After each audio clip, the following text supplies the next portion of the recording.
Good day everyone! Today ang ating tutorial ay ni-request ni Oliver. Ang sabi niya dito, paano kung nakalimutan ang Gmail account.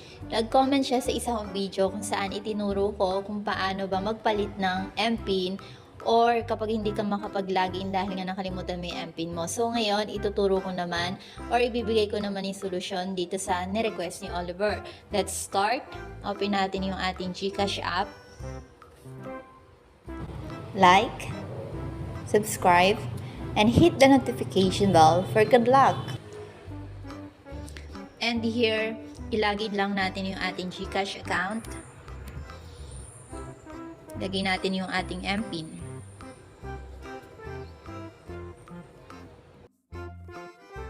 Tap natin tong remind me later. Dito sa loob ng GCash app, punta na tayo dito sa ating profile.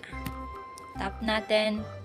And here, hindi nyo makikita dito yung inyong Gmail account kasi hindi siya visible. Kailangan natin itap yung ating pangalan or etong arrow. Tap nyo lang yan. And dito sa may user profile, makikita nyo na agad dito kung ano ba yung email na kinonect nyo dito sa inyong GCash account. Pero ang sabi niya, paano daw ba kung nakalimutan ang Gmail account? Well, pwede mong palitan yung Gmail account mo kung di mo na di maalala yung password ng iyong Gmail account. Tap nyo lang yung pencil icon. And here, magpapadala yung GCash sa ating mobile number ng authentication code. Lagay lang natin dito. And itap na natin yung submit. Dito sa may update your email, make sure na yung ilalagay yung email dito hindi nyo pa nagagamit before or hindi nyo din nagamit sa ibang GCash account nyo. Now, tap natin yung submit.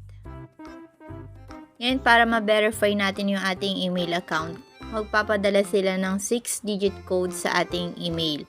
Pero kailangan muna natin itap tong send code. Now, dito sa inyong Gmail account, kailangan nyo lang i-refresh.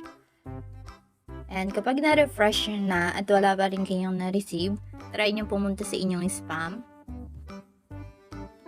Then, kapag wala pa rin, click nyo lang yung click here to resend para makapagpadala ulit sila ng authentication code.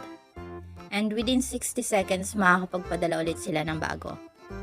Sa mga hindi nakaka-receive ng authentication code, meron pa akong isang tutorial para maituro ko sa inyo kung paano ba yung gagawin nyo kapag hindi kayo maka-receive ng authentication code. Pero tapusin nyo muna to para hindi na kayo dito babalik later. Ilalagay ko na lang din yung link ng video na yun sa may comment section. And dito sa authentication code na na-receive natin from GCash, ikakopy lang natin to. And lalabas tayo sa ating Gmail. Babalik tayo sa ating GCash app and ipipaste natin dito. Now, tap natin yung submit. And there you go, mababasa nyo dito, email updated. Your email was successfully updated. Tap lang natin yung OK. Then, babalik tayo dito at makikita na natin yung ating email na palitan na natin. That's all mga kabombom. Sana ay nakatulong itong tutorial na to. At kung meron kayong katanungan, i-comment nyo lang yun sa may comment section. Thank you for watching and stay blessed.